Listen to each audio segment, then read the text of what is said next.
fallout continues over U.S. airstrikes on a boat off the coast of Venezuela that the White House says was carrying drugs.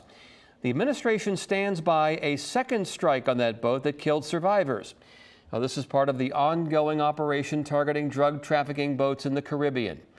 Washington correspondent Maddie Biertemple reports on reaction from lawmakers and what the White House is saying. President Trump says these operations are about saving American lives. He says he wants to see these boats taken out and says the U.S. will conduct land strikes soon.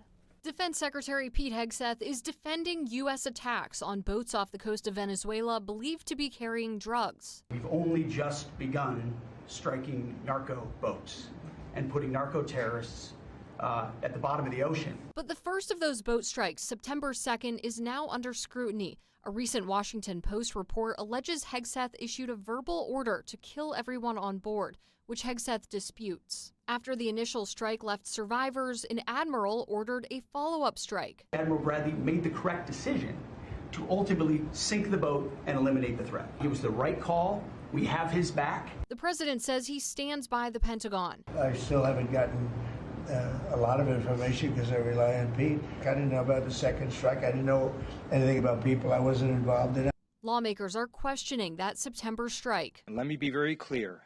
Killing shipwreck survivors is a war crime.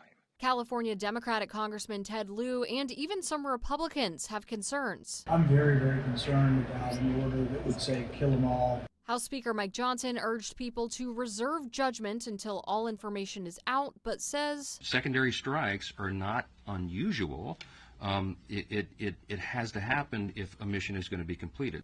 The admiral who ordered that follow-up strike in question will provide a classified briefing Thursday to lawmakers on the House and Senate Armed Services Committees. In Washington, I'm Maddie Biertemple. Defense Secretary Pete Hegseth is under fire. Virginia's U.S. Senators Mark Warner and Tim Kaine are weighing in on a report that reveals local troops were put in harm's way. They're also expressing concerns about strikes on suspected drug smugglers in the Caribbean. 10 on your side's Ethan Krause has more on what Warner and Kaine are saying new at 5.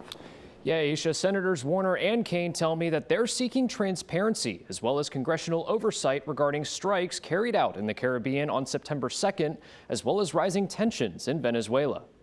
This comes after President Trump issued a statement that the U.S. would begin carrying out strikes on Venezuelan soil, stating, quote, "We're going to start doing those strikes on land, too." As a result, members of Congress, including Virginia Senator Tim Kaine, have introduced a war powers resolution to prevent any further escalations without congressional approval. We shouldn't be at war with Venezuela without a vote of Congress.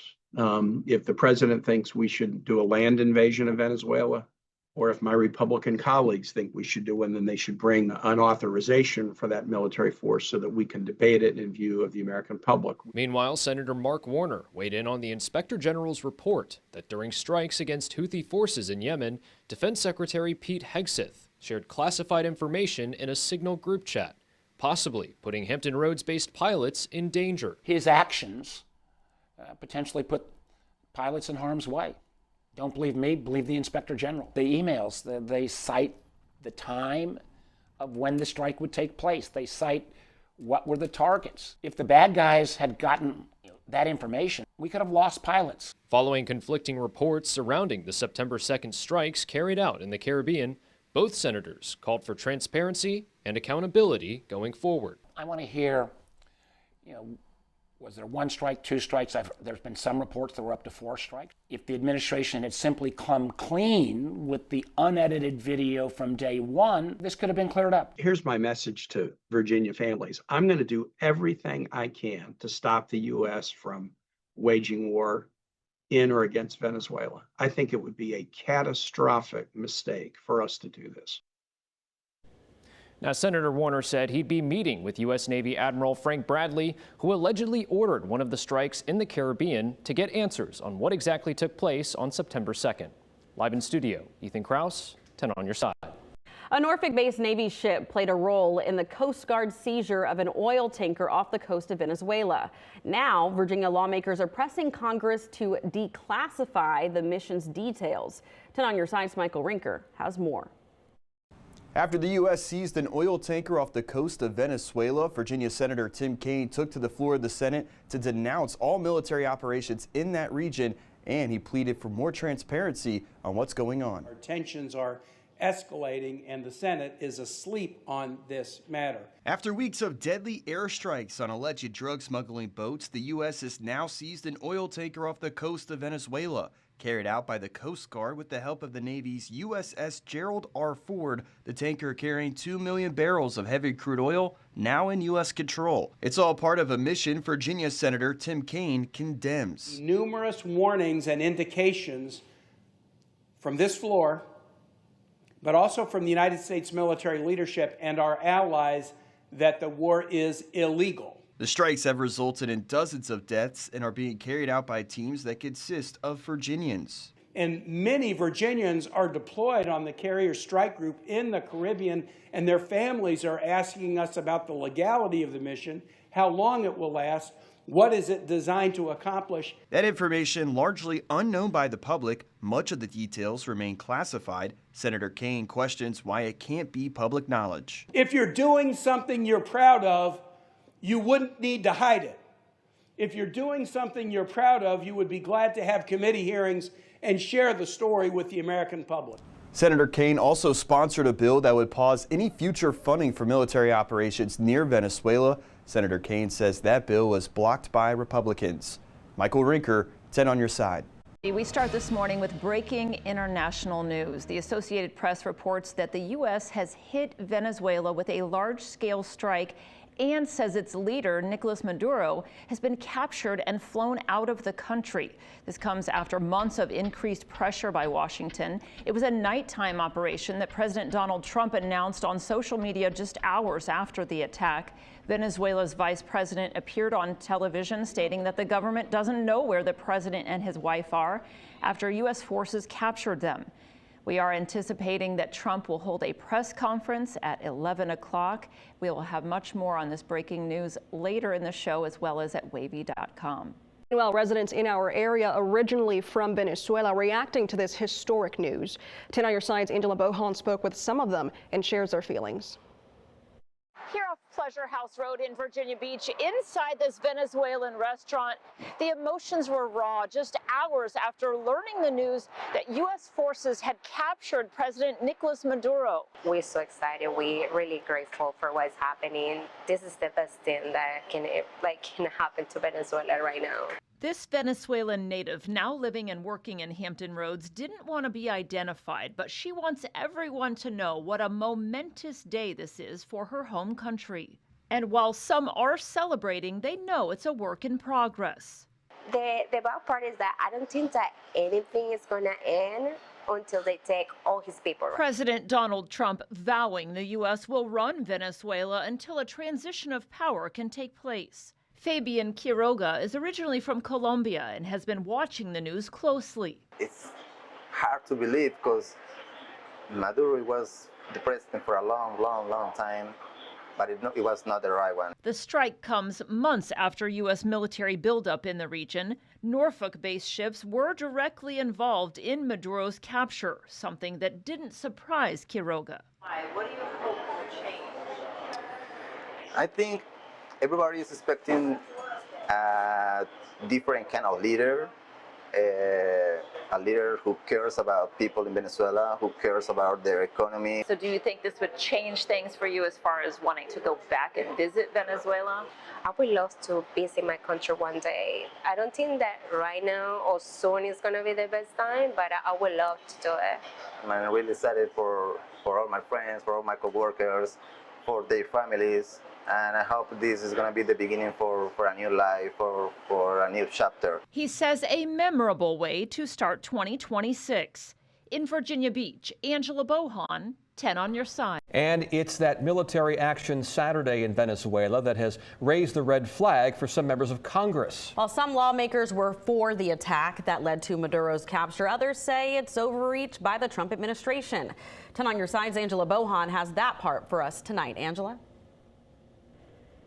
Over the weekend, I talked with local Venezuelans who were in disbelief yet overjoyed. But the capture of President Maduro has raised questions about whether it's legal, what motivated this, and what is next.